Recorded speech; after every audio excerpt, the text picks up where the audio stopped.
Welcome to Iredell County Community Watch with Sheriff Darren Campbell. We're here at the jail expansion, the new jail expansion today. We went with Sheriff Campbell, took us a tour of the old facility, and you get to see some pictures here why they need this expansion. It's very crowded. They need some more room. You see the kitchen facility. They're serving over 900 meals a day. And we went over to the expansion with Sheriff Campbell and Chief Deputy Connolly to talk about why this is needed and what they're doing with the new technology here in Iredell County. So I'll turn it over to Mike Fuhrman with Sheriff Darren Campbell and Chief Deputy Connolly. Thanks for joining us today, and thanks for taking the time to show us through your new facility here. Let's start with you, Bert. The old jail looks like something out of the 1950s, 1960s. It must be difficult and challenging, and there must be some safety issues for the detention officers. Most definitely. Tell me a little bit about the security upgrades coming into the new facility. The security upgrades we have in this new facility here, that the expansion, basically this will give us two-man cells, which you can see, and that'll give us an option to lock inmates down. That way the officers are interacting with two inmates or one inmate versus 28 or 30 plus inmates at one time. Now, I know you've had one or two incidents this year where you've had just the scenario outlined. Inmates become combative in a unit scenario. The deputies have to come in and take control of, what could be a very hostile situation. You've had deputies injured, things along those lines. Now, when you were designing this project, kind of from the ground up, obviously safety and security were your first priorities. What were the other things that you were cognizant of as you designed the facility? Inmate control and inmate growth. The county is growing, the population grows. As the population grows, of course, we're going to have more people come to jail. And that's just, one of the things of it. And our biggest thing is security. Not only do we have to worry about the security inside, but if we have an inmate escape, then we've got a situation outside. No, Sheriff, I'll ask you the tough money question. The price tag on this expansion is around $26 million. Yes, sir. We've been through it. It's definitely not like walking through the Marriott. So tell me a little bit about, as the it's kind of the custodian of the taxpayers' money for this project, what your primary incentives were and concerns were that, this be done under budget and that it was kind of no frills. Well, obviously, you've heard me say before, jail's jail. As you'll notice as we walk through, there will not be no weights, there's not going to be no TVs, anything like that. We want to make sure we want to keep the price tag. We built the jail for growth. We understand that for later. But also we want to make sure that we manage the taxpayer dollars individually or very effectively. And also we're spending out currently now about $100,000 out of county just in housing. And almost a little over $1 million when you add what we have to pay for pump and haul at our annex, which will be closed down. So we want to bring all those inmates that we have to transport throughout the county and back in, those plus our annex, we want to be able to get them right here on in this building, and it's for the safety of everybody. I mean, no sheriff ever wants to have to build a jail. The last facility, we had a population of maybe 90,000. Now we're pushing over 180,000, and we just have outgrown the facility. Now, currently you have about 340 inmates in custody in various places. Here in this building, at the work camp, and being housed out of county. That's down a little bit from, I think Bert said you were running around 400 recently. Your capacity is 501 when you hopefully open in August or September. So that doesn't give you a lot of wiggle room. It doesn't, and those are projections that we knew whenever we was doing those projections that we were able to present, and this is sort of where we ended up at. But you're absolutely correct. We're going to be close as soon as we open. We'll be, if on one of our high population days, we'll be, just like I say, less than 100 from full capacity. But you do have the opportunity to expand here, and that would be pretty efficient, you think? Yeah, absolutely. That was a great thing about going ahead and building the core, which we call our laundry and our kitchen, building the core enough to handle some more. And then later, if you have to do pre-built pods, which is exactly what these are behind us, they're pre-built somewhere off-site, and they're just stacked in place. It's a lot cheaper than having them built here. Now, it's a 77,000 square foot facility. Bert, that must create some challenges for keeping track of everyone and knowing where all your detention officers are, and if someone needs help, how to get to them.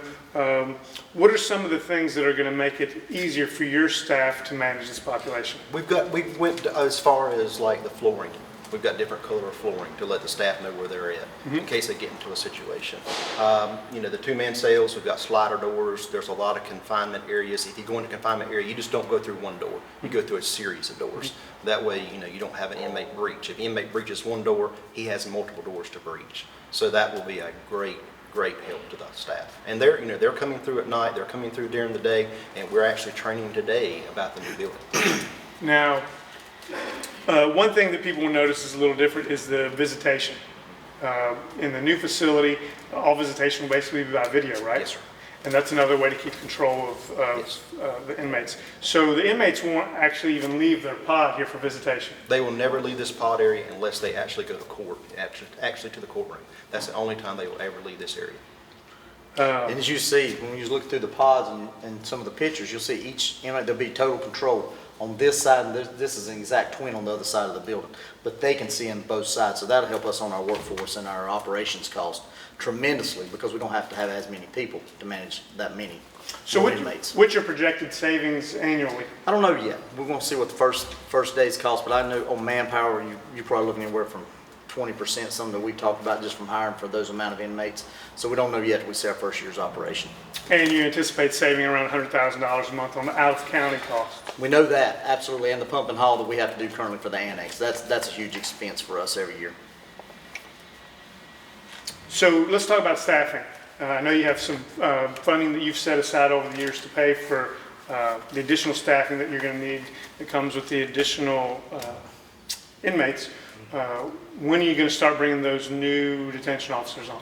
We've already started, and I think Chief can sort of explain a lot of that, but we have started, you know, months ago in last year's budget, start hiring them, start getting them trained. Because when we come in this facility, not just the day it opens, we can't just come in. There's probably going to be 40 to 45 days just learning the security systems and the door operations. So we have started bringing them on, getting them trained, getting them through their field training officer program, and be ready to, once this facility is finished, to be able to transition inmates into the floors here. Now, a few features that I saw were, I mean, this has to be a sustainable, almost biosphere on its own. In case you have a power outage caused by a storm or something, you have to provide electricity, you have to supply water, you just have to feed maybe 500 inmates a day.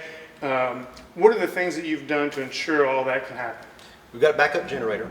We've got a backup beyond that as far as we go back to key control, things of that nature. We keep stockpile food, because not only do we have to feed officers, staff, you know, road deputies, we also have to feed the inmates. And you know, if town shuts down because of a hurricane or a tornado, guess what? We still got to run. We still got to keep on going. We're kind of like a city within a city. And you've seen sanitation, you've seen as we come through the working inmates, we have a lot of working inmates that work inside the kitchen. You've seen the working inmates providing food. They do the laundry, they do the cleaning of the jail, and that helps us tremendously on the cost. So when we do have to shut down, such as weather, we can still make sure sanitation is good, food's cooked and prepared. We don't have to worry about that either. And you're preparing 900 meals a day now. I guess they could go up to 1,500 meals a day when everybody's in the house. And you have some help in terms of external vendors on that, but most of the manpower is provided by the inmates. Yes, most of our manpower is provided by the inmates. Gentlemen, thanks for taking the time to give us the tour of the facility today. Sheriff, let's wrap up this month's episode with the most wanted. Absolutely, I'll be glad to.